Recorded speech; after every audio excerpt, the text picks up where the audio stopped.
Harka fuunee akkam jirtan maatii chaanala kiyyaa fayyaa fi nageenyi isin bira haa jiraatu jecha qophii hardhaa eegala.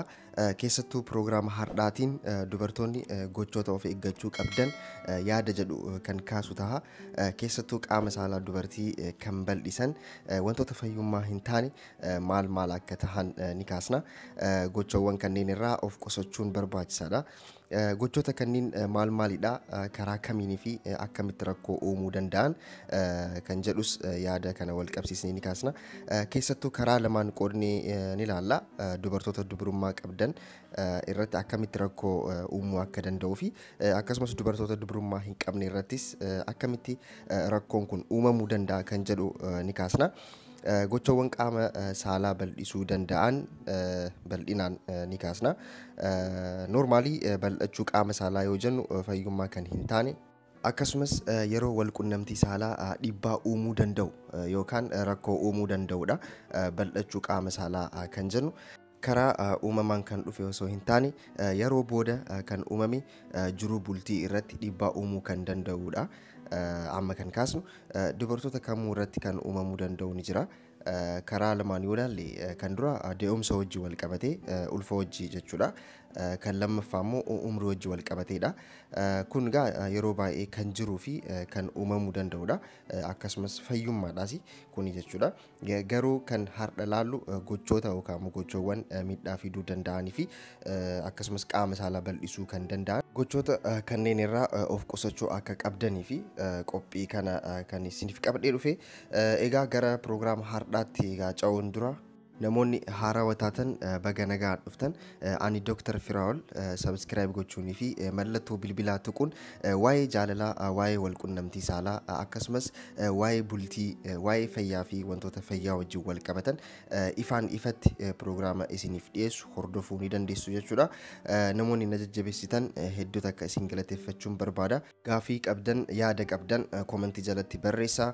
Namoota biroofis share gochuu hin dagatinaa. Viidiyoonis yookaan qophiin kunis yoo isinitti tole like gochuu hin dagatina. Gara qophii hardhaatti dabarraa. Gochoowwan kunniin karaa lamaanii bal'achuu qaama saalaa kan fiduu danda'an. Tokkoffaa tishuuwwan irratti dhiibbaa fiduudhaani. Lammaffaa immoo dhangala'oo naannoo qaama saalaa irratti argamu akka yeroo isaa eeggatee hin dhufne taasisuudhaani. Egaa tokkoffaa kan tishuuwwan irratti rakkoo uumuu keessatti dubartoonni dubrummaa qabdan dhiira tokko wajji osoo wal qunnamtii raawwatiin yookaan wal qunnamtii saalaa hin raawwatiin gochoowwan amma kaasu kanneen yoo raawwatan bal'achuu qaama saalaa isin mudatuu danda'a. Gochoowwan kanneen keessaa split exercise kan jedhamee waamamudha. Egaa exercisein kun keessattuu mudhii gadi qaamni hedduu stretch akka ta'u ni taasisa. Keessattuu tishuuwwan yookaan immoo maashaaleen naannoo sanitti argaman hedduu stretch kan godhudha exercisein kun. Keessattuu exerciseota akka teekwaandoo, hushuu fa'a dubartii irratti naannoo sanitti bal'achuu uumuu ni danda'a. Keessattuu dubartii dubrummaa qabdu jechuudha. Kanaaf dubartoonni exercise akkanaa dalagdan split exercise jechuudha. Bal'achuu naannoo sanitti uumamuu ni danda'a. Akkasumas atleetonnis aerobic exercise dubartoonni dalaganis yeroo wal qunnamtii saalaa garmalee jiguun dhiigaa isaan mudachuu ni danda'a. Akkasumas bal'achuun qaama saalaas uumamuu ni danda'a. Kanaaf kanneen osoo wal qunnamtii saalaa hin raawwatiin bal'achuun qaama saalaa isaan mudachuu ni danda'a jechuudha. Kan dubartoota saayikilii oofan akkasumas horse ride guluffii fardaa akkasumas jiimis kan dalagan jechuudha. Yeroo baay'ee osoo dubrummaa qabaatanii bal'achuun qaama saalaa isaan irratti kan uumamuu danda'anidha. Warroonni amma asii ol kaasne kanneen jechuudha. Kanaaf karaa kanaan rakkoon uumamuu ni danda'a.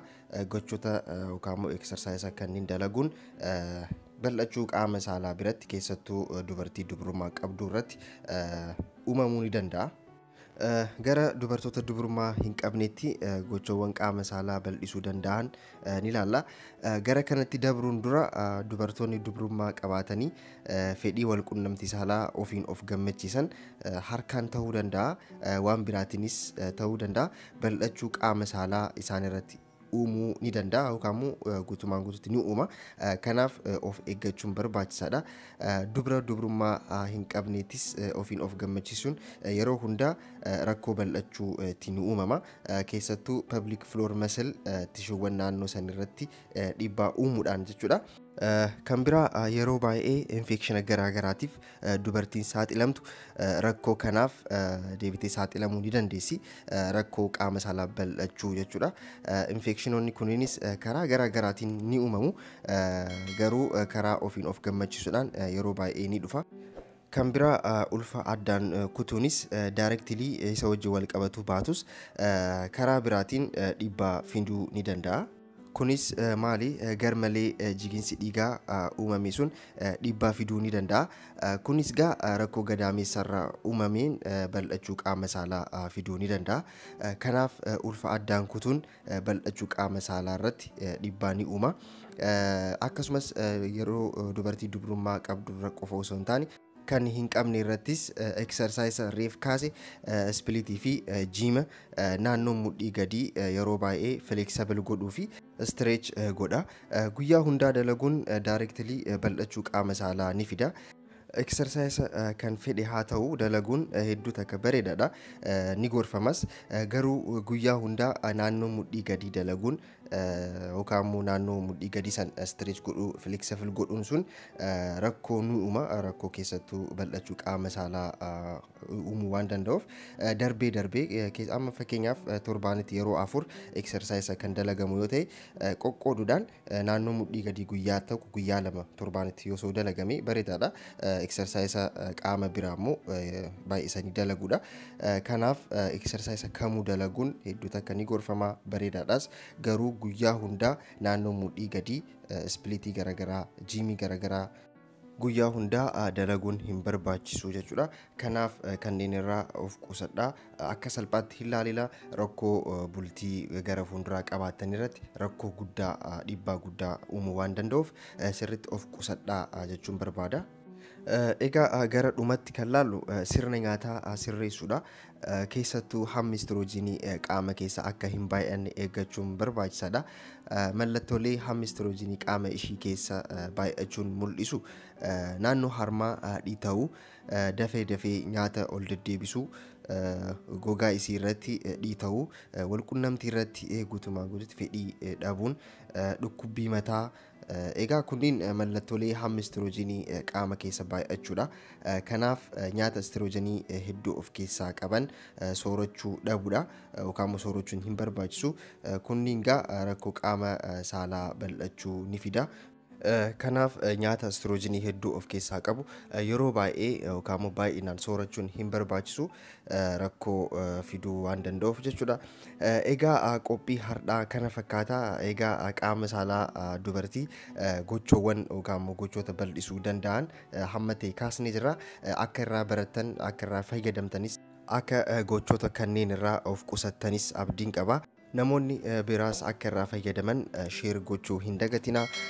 Proogiraamni yookaan qophiin kun yoo isinitti tole like gochuu hin dagatina. Gaafii qabdan yaada qabdan komentii jalatti barreessaa. Waan hojii turtaniif hedduu takka galatooma. Qophii biraatiin ammas walitti dhufna. Nagaatti.